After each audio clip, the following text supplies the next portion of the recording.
Hello to everyone and a warm welcome. I just wanted to do a little video today and reiterate something very important about Christianity in the first century and Christians, more importantly, in the first century, and that is that there is no archaeological barring some things we've talked about before, which are not certainly not proven archaeological examples of evidence of Christianity in the first century, and of course no textual evidence, be they Roman, Jewish, or Christian, actually as well, in the first century.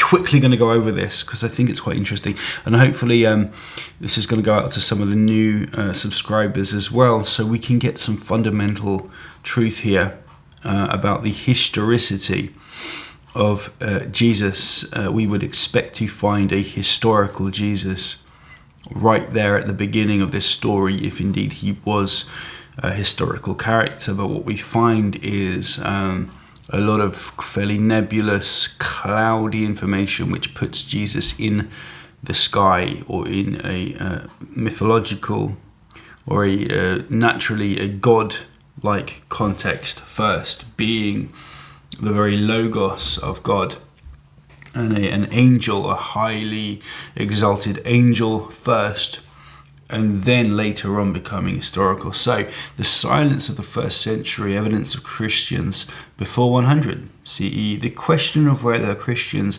can be historically demonstrated in the first century, is central to evaluating the origins of Christianity.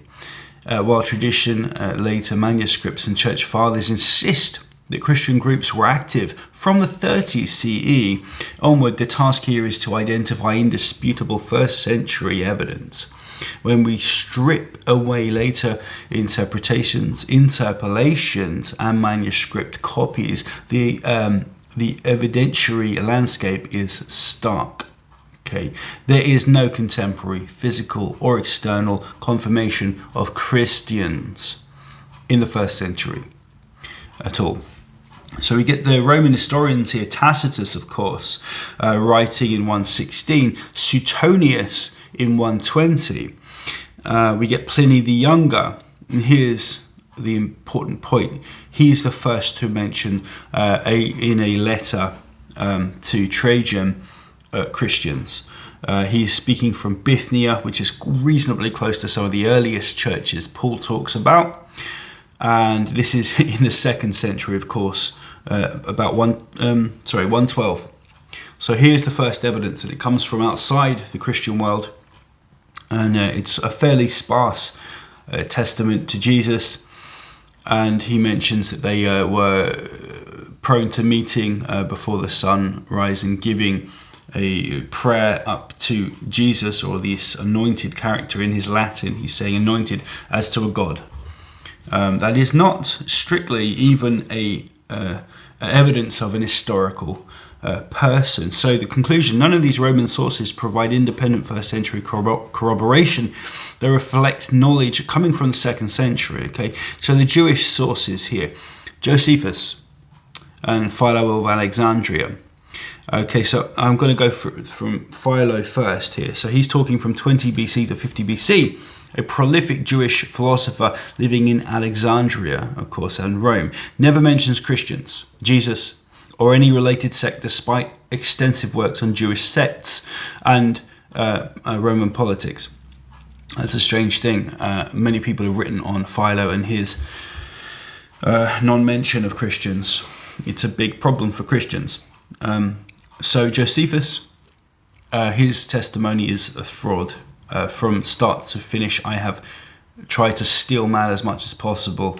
The reference here in Antiquities 18:3 and 29:1, both of them. The second, of course, just mentions Jesus, who was the Christ, essentially. It's a very small, marginal interpolation.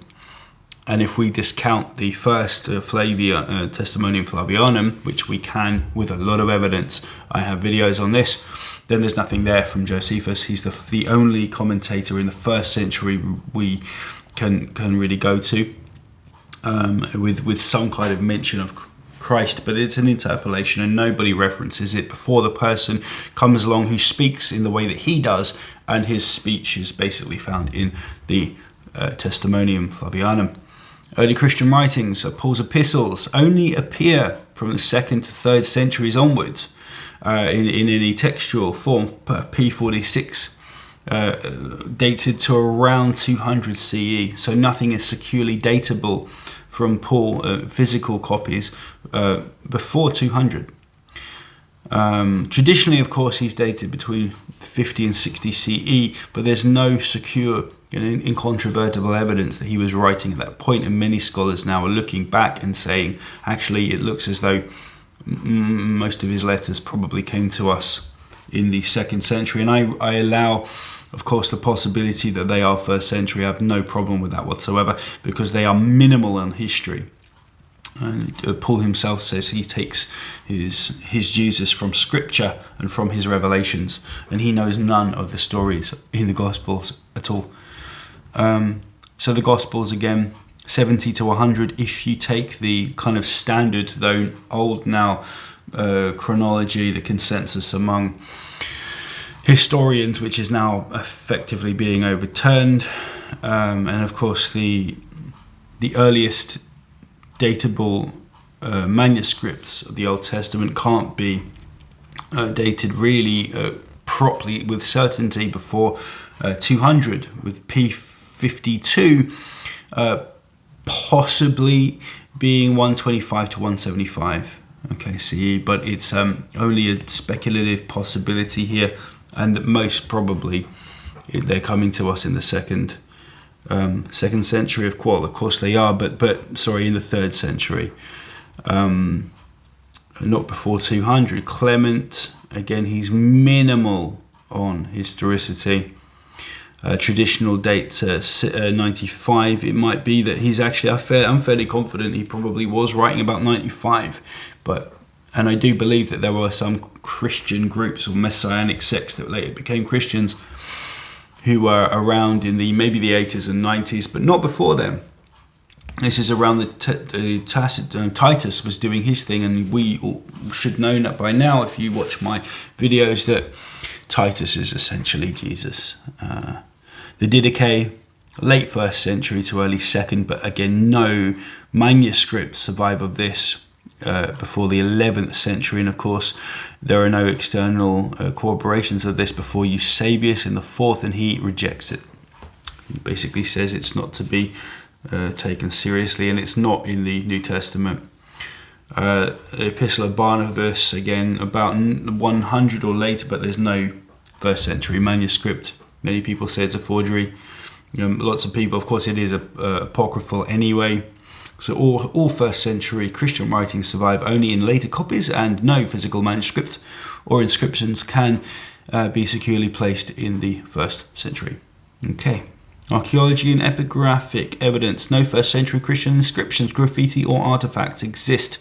Catacomb ark, the ichthys or fish symbol, and Christian sarcophagi appear only in the 2nd century onwards. No coins, monuments, or funerary inscriptions mention Christians in the 1st century, and we would have found them by now. Israel is a highly excavated land, but there is nothing there. The argument from silence, the absence of evidence is telling, given the boldness of New Testament claims. There are no Roman records of Pilate's execution of Jesus, no external record of Herod's massacre of infants, the darkness at noon, or the resurrection events. Remember, Matthew even says that zombies were walking around. The rabbis, the holy men of Jerusalem, got out of their graves and started walking around. No one corroborates this at all in the historical record. No corroboration of any of this, or Paul's dramatic visionary journeys. We get this, despite Roman record keeping and Jewish historiography as well, two fairly literate societies. Not everyone could write, but you could always find people that could write and read. No hostile Jewish polemic, of course, from the 1st century as well. Rabbinic references to Jesus appear much later. If Christians had truly been a significant sect in the mid-1st century, we would expect some external evidence or acknowledgements. Instead, silence dominates until the 2nd century. Conclusion: then I just won't go on. It's not worth it. I'd just be repeating myself. Something to think about. The evidence from silence here is overwhelming. It is huge. It's deafening. Yes, there's a problem there, and I know people will say that this is a fallacy, logical fallacy. But when you're looking for something that didn't exist anyway, as the hypothesis would go, and there is no evidence for it, then what can we say about that? If I go to Speaker's Corner and somebody in the midweek says, Bob the Builder rose up and started speaking in a magnificent voice, and he shone like the sun, and all of these amazing things began to happen around us, and then I go to Speaker's Corner the following Sunday, and I go to people, all my friends, everyone there, when did it happen? How did it happen? You were here. What was this all about? Tell me this great story. And they say, what are you talking about, Christian? That didn't happen. I go to the police who were there. Didn't you see? No, none of that. No, nothing. Go to the people who work in the cafe. Didn't you see this thing? It was amazing, wasn't it? No, I don't know where you're getting that from. It's quite clear that my friend was either in a stupor or lying to me. That's all I'll say about that.